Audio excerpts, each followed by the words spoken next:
Kumusta po kayo? Second Sunday ng March, no? Ang bilis po ng panahon, no? 2024, almost first quarter ng 2024, nasa first quarter na po tayo. Pagtatapos na yung first quarter, we will proceed to the second quarter sa pagdating ng April.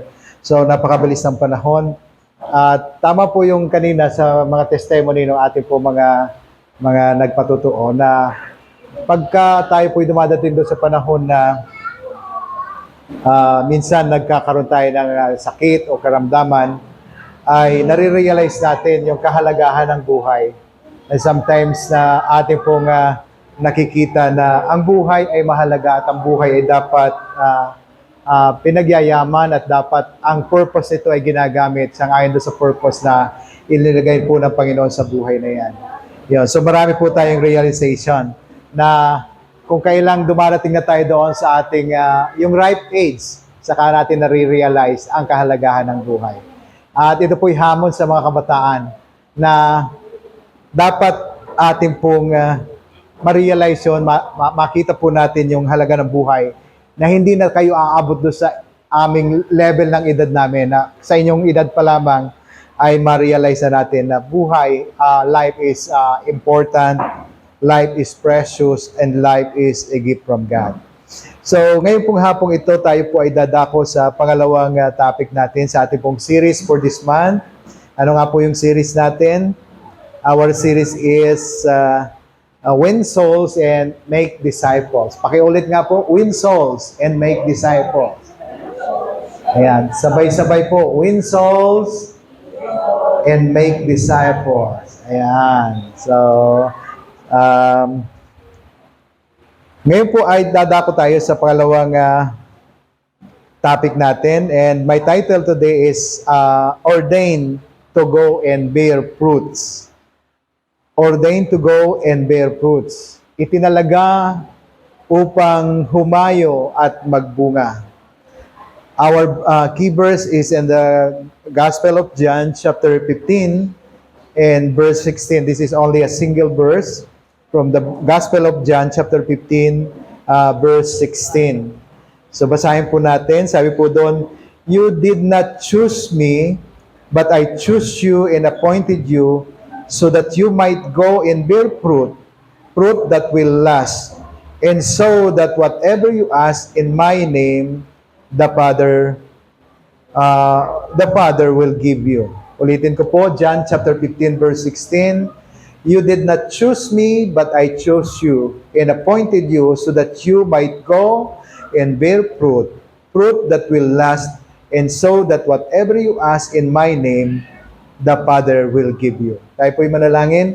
Panginoon, salamat po, O Diyos, sa iyong mga salita ngayong hapon na aming pong pagsasalusaluhan, pag-aaralan. Dalangin po namin, Panginoon, that as we study your word, you will help us, Lord, to understand and comprehend, Lord God, the thoughts, the message that you want to teach us, Lord God, sa oras pong ito, God. Panginoon, inaanyayahan namin ng iyong banal na Espiritu na siya pong magturo sa amin, magbigay ng kapahayagan sa amin na buhay upang ang mga salita mo'y maging pagpapala sa amin at maging kalakasan namin at katatagan ng aming pong pananampalataya. Bless us, Lord, as we stay together in this place, O God. Bless us with your word. Bless us with the presence of your Spirit, Lord God. And reveal to us your mind, Lord God, this afternoon. Salamat po. This is our prayer. In Jesus' name, everybody says amen and amen. So, ordained to go and bear fruit. So, win souls and make disciples. So last Sunday po, well, actually ito pong topic na ito or ang ating pong tema for this month is hindi po siya bago. So inuulit-ulit lang natin sa ibang presentation, sa ibang mga pagkakataon or kung paano natin dinideliver at pinipresent. And ngayon po ay ulitin natin this year because we want that talaga pong maging buhay sa atin yung pong dalawang mahalagang statement ng Panginoon na iniwan po sa atin na kanya pong sinabi sa kanyang mga salita sa Biblia. Ito po ay yung the Great Commandment and the Great Commission. The Great Commandment and the Great Commission. And the ministry in the church is all about the Great Commandment and the Great Commission. So, wala po tayong ibang pagkukunan. Yung lahat po na ginagawa natin in the church, ministry, worship, and everything na ginagawa natin sa church, ay doon lang po siya nagmula sa dalawang statement ng Panginoon, the Great Commandment and the Great Commission. Wherein, doon pong pinag-aralan po natin last month, yung pong Great Commandment is of loving God and loving people. And ngayon po ay dadako tayo doon sa Great Commission, winning souls or win souls and make disciples. In our last Sunday study, we fully understood that the Great Commission is in a form of command for every Christian. Sabi po natin, sa pag-aaral na po natin nakaraang linggo, na unawaan po natin na ang Great Commission or dakilang atas or kautusan or atas sa atin is in a form of command for every Christian. Ito na po ay nasa form of command or ang kanya pong format ay pag-uutos, at ang pag-uutos na ito ay hindi sa selected person, kundi ito po ay sa bawat Kristiyano. That when Jesus stated His Great Commission in the Gospel of Matthew chapter 28 at sa iba po mga Gospel, ang kausap po dito ay the disciples and the church, na kinukomisyon ang church to go, pumayo, para ipangaral ang salita ng Diyos at gawing mga alagad ang lahat. Sabi po doon, all the nation. You have to go and preach the gospel, and you have to make all the nation disciples of Christ. Lahat ng mga bansa. Kung atin pong titingnan, ano ba yung nation? Kinakailangan ba pupunta tayo to other nation, to other country? So, pag sinabi pong a nation in the Bible, doon sa panahon pong ito, sa kontekstong ito, na Panginoong Hesus, ito po tumutukoy to the group of people. Hindi po siya tumitukol sa mga gobyerno or mga pamahalaan, kundi tumutukoy siya sa mga group of people. Pag sinabi pong group of people, ito po yung community, our community, yung ating pong community. Alin po yung ating community? Kung saan ka araw-araw gumagalaw, that is your community. Sabihin, yun yung iyong nation, yung sinasabi sa iyo na nation mo. Halimbawa, pag ikay nag-aaral, and nagrema sa iyo yung salita ng Panginoon, the Great Commission, that you have to go and preach the gospel, and you have to make disciples of all nation. The nation na binabanggit po ng Diyos sa iyo, kung ikaw ay isang estudyante, ay yung iyong kamag-aral. Kung ikaw ay isang guro, no, yung iyong kapwa mga guro or yung iyong mga mag-aaral. Kung ikaw ay nagtatrabaho, your nation is yung kasama mo sa iyong trabaho. Kung ikaw ay nasa iyong tahanan or nagninegosyo, your nation is yung iyong mga supplier and your customer. Kung ikaw ay naninirahan sa isang lugar, sa isang barangay o sa isang sitio o sa isang purok, your nation is your sitio, your purok. No? Kung ikaw ay nasa isang lugar, ang tinutukoy po ditong nation ng Biblia ay yung po mga tao na nasa paligid mo. Dahil sabi niya, we have to share to them the gospel, and we have to win them for Christ, and we have to make them disciples of Jesus Christ. Kinakailangan tuturuan natin sila na manampalataya sa Panginoon sa magitan ng kanyang salita at maging tagasunod ng Panginoong Hesukristo katulad po natin. So tama po yung sabi ni Kuya Tino kanina, no, na yung isa sa mga anak niya nag-invite ngayon. So I'd like to acknowledge si Kuya. What is your name? Ha? Hindi ko yan. Ano na? Jairus. Yan. So thank you. So di po ba?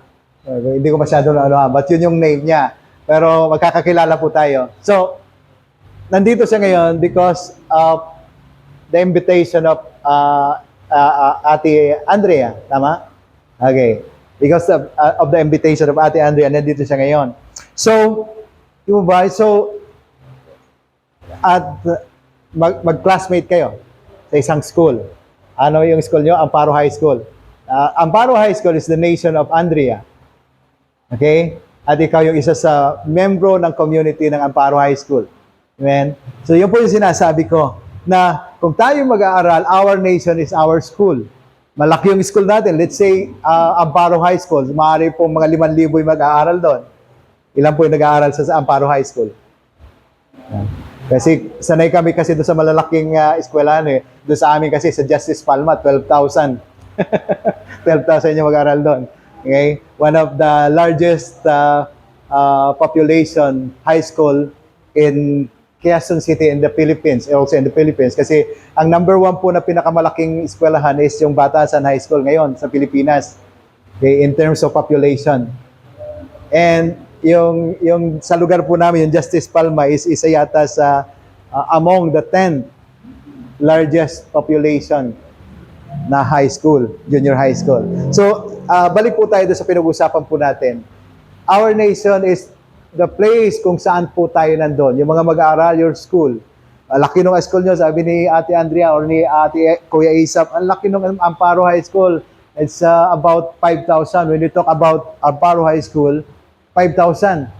So, your room, okay, your room, ilan kayo sa room? Usually po sa public high school ngayon, 40 to 50.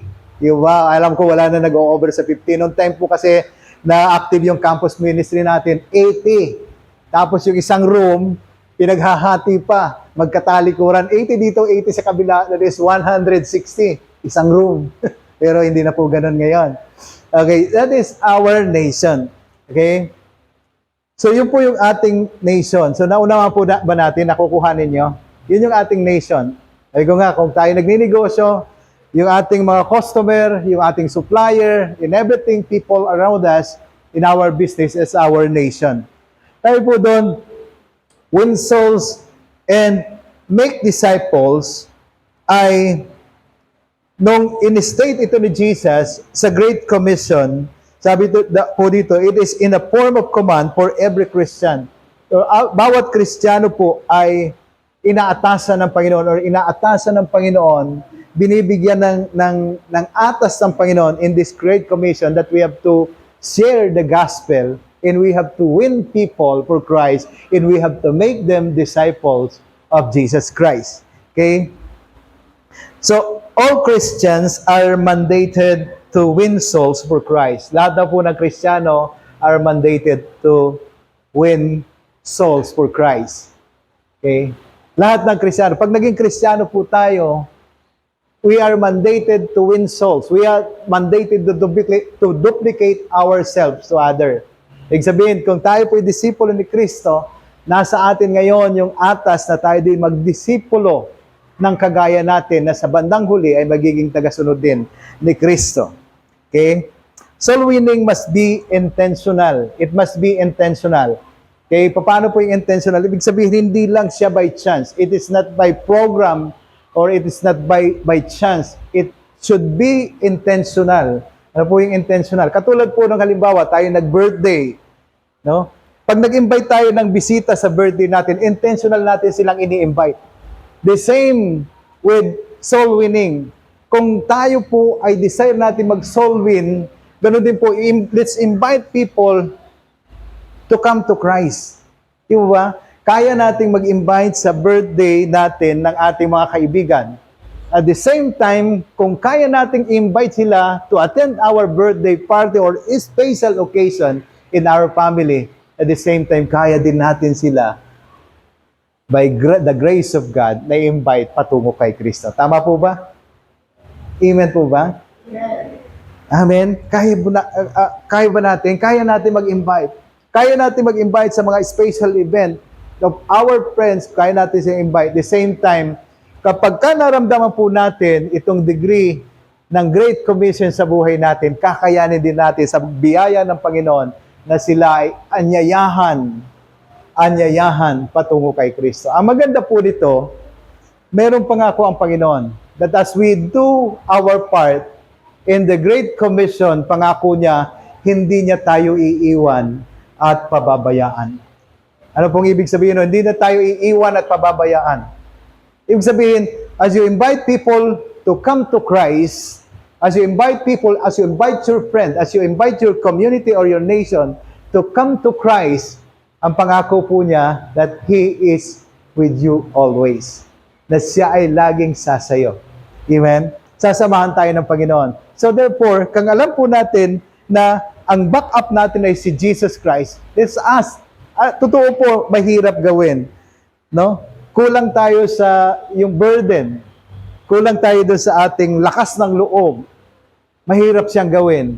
Pero let us know that our backup is Christ. Siya yung nangako na sasamahan niya tayo.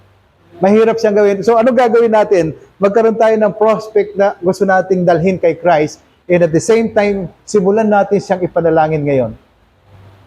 Simulan natin siyang ipanalangin ngayon, simulan natin siyang idulog sa Panginoon, at hayaan natin na ang Diyos ang kumilos sa puso niya, and time will come sa pag-invite natin. As God move in the life of that person, aanyayahan po natin sila patungo kay Kristo. Okay? Soul winning is the heartbeat and identity of our church. Soul winning is the heartbeat. Ito po yung tibok. No? Kanina yung kanta natin, yung di ba, yung puso. Dukoy pagpupuri. May tibok ng puso na iniaalay natin sa Panginoon. Sabi po dito, soul winning is the heartbeat in identity. It is the identity of our church as TFI, as it is being stated in our vision. What is our vision? Siguro po pag sa susunod ba ipa-plus natin dito, kinakailangan makabisado po natin yung vision natin. Okay? Sa susunod sana ma-plus dito yung vision natin. Our vision is, we are a community of worshipers and Christ-like disciples committed to loving God and transforming the world. No? Sabi doon, ano po sabi? We are a community of worshipers. We are a community of worshipers and Christ-like disciples committed to loving God and transforming the world. So, ano daw po tayo? Ano yung ini-envision natin na maging tayo? Tayo daw po ay maging isang sambahayan sambayanan ng mga mananamba and a Christ-like disciples. Disipulong kawangis ni Kristo na sabi dito, committed, no? Tayo po ay nakatalaga. We are committed to loving God. Ibigin ng Diyos. That is our worship. Loving God. That is our worship. That is our praises. Yung ating pong pagsamba sa Panginoon. And transforming the world. That is winning souls and making disciples. Transforming the world. So, yun daw po yung identity ng ating church. Dahil ito yung vision na pinagkaloob ng Panginoon sa atin. Na tayo po ay committed to love God and we are also committed to transform the world. It is also stated in our mission, sabi po doon, we exist to honor God and transform communities through spirit-filled and faithful disciple-making disciples. Ayan. So, I wish siguro, pagka ganito yung tinuturo natin, set down lang kayo, bawasan natin yung paglalakad. Kasi napaka-importante po ng foundational statement natin. No? Makita natin na ito yung nais ng Panginoon na ipagawa sa atin. We have our vision, we have our mission, na dapat natin maunawaan dahil yun po yung ating nais ipagawa ng Panginoon sa atin. So, ano nga po yung mission natin? We exist to honor God and transform communities through spirit-filled and faithful disciple-making disciples. Okay? Ano po? Ano yung dahilan? Bakit tayo nag-i-exist? Bakit tayo church? Bakit tayo nandito? Bakit tayo TFI Fairview? Sabi doon, we exist to honor God. No? Nandito tayo, nabubuhay tayo to honor God. That is our worship again. And, ano po yung kasunod? Transform communities. That is our evangelism. That is winning souls and making disciples. How do we transform communities? No? So, ulitin ko po, I wish that in the coming day, in the coming Sundays, upo po kayo para maunawaan natin, pinag-usapan natin. No?